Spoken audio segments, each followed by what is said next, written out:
নমস্কার বন্ধুরা, আমি মনীষা আর মনীষার রান্নাঘরে তোমাদেরকে অনেক অনেক অনেক স্বাগত। আজকে একটা ভিন্ন স্বাদের রেসিপি নিয়ে চলে এসেছি। এই জিনিসটাকে আমরা কম বেশি সবাই চিনি, এটা চিচিঙ্গা। তো চিচিঙ্গা আমরা অনেকেই খেতে পছন্দ করি না, কিন্তু এভাবে যদি একবার খাও তাহলে সবারই মোটামুটি ভালো লাগবে। তো প্রথমে চিচিঙ্গাগুলোকে ভালোভাবে খোসা ছাড়িয়ে তারপরে ঝিরিঝিরি করে কেটে নিয়েছি, তারপরে জলের মধ্যে ধুয়ে রেখে দিয়েছি জলটা ঝরিয়ে, যাতে জল না থাকে। বেশি জল থাকলে চিচিঙ্গা থেকে এমনি জল বেরিয়ে যায়, বেশি জল থাকলে আরও বেশি জল বেরোবে। তারপরে কড়াইতে সর্ষের তেল দিয়ে দুটো ডিম ফেটিয়ে ভেজে নিচ্ছি। ডিমটা কিন্তু শক্ত হতে দেওয়া যাবে না, এরকম নরম অবস্থাতেই খুন্তি দিয়ে নেড়ে দিতে হবে, যাতে ডিমটা ভালোভাবে ঝুড়ো ঝুড়ো ভাজা হয়ে যায়। দেখেছো, নরম অবস্থায় নেড়েছি বলে কিন্তু এ দেখো কি সুন্দর ঝুড়ো ঝুড়ো ভাজা হয়ে গেছে। আমার কিন্তু বেশিক্ষণ নাড়া লাগেনি।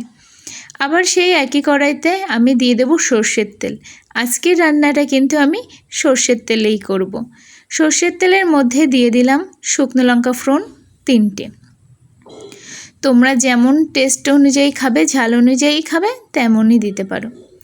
তার সাথে দিয়ে দিলাম একটা পেঁয়াজ কেটে নিয়েছিলাম ঝিরিঝিরি করে, তো সেই পেঁয়াজটা দিয়ে দিলাম।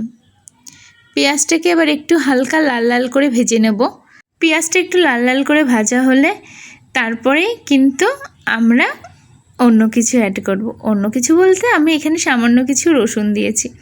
এখানে দিয়ে দিয়েছি কয়েক ক রসুন কুচি কুচি করে কেটে, সেটাকেও লাল লাল হওয়ার অপেক্ষায় থাকবো। তার মধ্যে দিয়ে দেবো চেরা কাঁচা লঙ্কা। আগেই বলেছি, স্বাদ অনুযায়ী তোমরা যে যেমন ঝাল খাও, যে যেমন ঝাল পছন্দ করো, তার টেস্ট অনুযায়ী সেরকমভাবেই তোমরা লঙ্কাটা দেবে।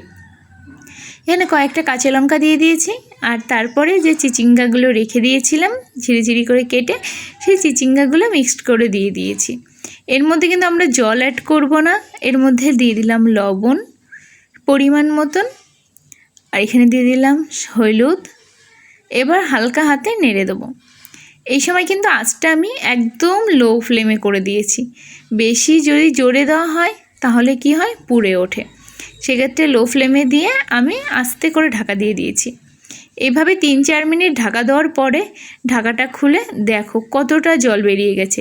চিচিঙ্গাতে কিন্তু জল দেওয়ার প্রয়োজন হয় না, কারণ চিচিঙ্গাটা এমনি একটু জলীয় টাইপের, এমনি জল বেরিয়ে যায় ঢাকা দিলে।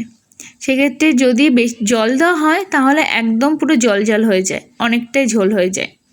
তো আবারও আমি ঢাকা দিয়ে দিলাম 3-4 মিনিটের মতন, কিন্তু এবারও আমি কিন্তু লো ফ্লেমেই ছিল গ্যাসটা যত লো ফ্লেমে রাখবে এই চিচিঙ্গাটা তত মজে উঠবে আর দারুণ লাগবে খেতে।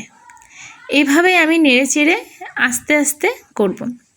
যখন জলটা একটু বেশি দেখবে তখন একটু হাই ফ্লেমে দিয়ে তারপরে আবারও কিন্তু লো ফ্লেমে করে দেবে, না হলে কিন্তু নিচে ধরে যাওয়ার চান্স থাকে। তারপর যে ডিমটা আমি ভেজে রেখে দিয়েছিলাম ঝুড়ো করে, সেই ডিমটা মিক্সড করে নেব। এবার দেখছো কতটা আমার লাল লাল করে ভাজা হয়ে এসেছে। এইভাবে কিন্তু কিছুক্ষণ পরপর নেড়ে দেবো, একদম মিডিয়াম টু লো আঁচে রেখে। তো দেখো কতটা আমার ভাজা কমপ্লিট হয়ে গেছে। ভাজা কিন্তু প্রায় হয়ে এসেছে। এবার কিন্তু আমি নামিয়ে নেব, কারণ আর বেশিক্ষণের অপেক্ষায় নেই। তো যদি ভিডিওটা তোমাদের ভালো লেগে থাকে প্লিজ লাইক কমেন্ট শেয়ার করো, আর যারা এখনও সাবস্ক্রাইব করোনি প্লিজ সাবস্ক্রাইব করে দিও, যাতে আমার ভিডিও ছাড়ার সাথে সাথে নোটিফিকেশনটা তোমার কাছে পৌঁছে যায়। তো আবার অন্য কোনো দিন অন্য কোনো রান্না নিয়ে তোমাদের সাথে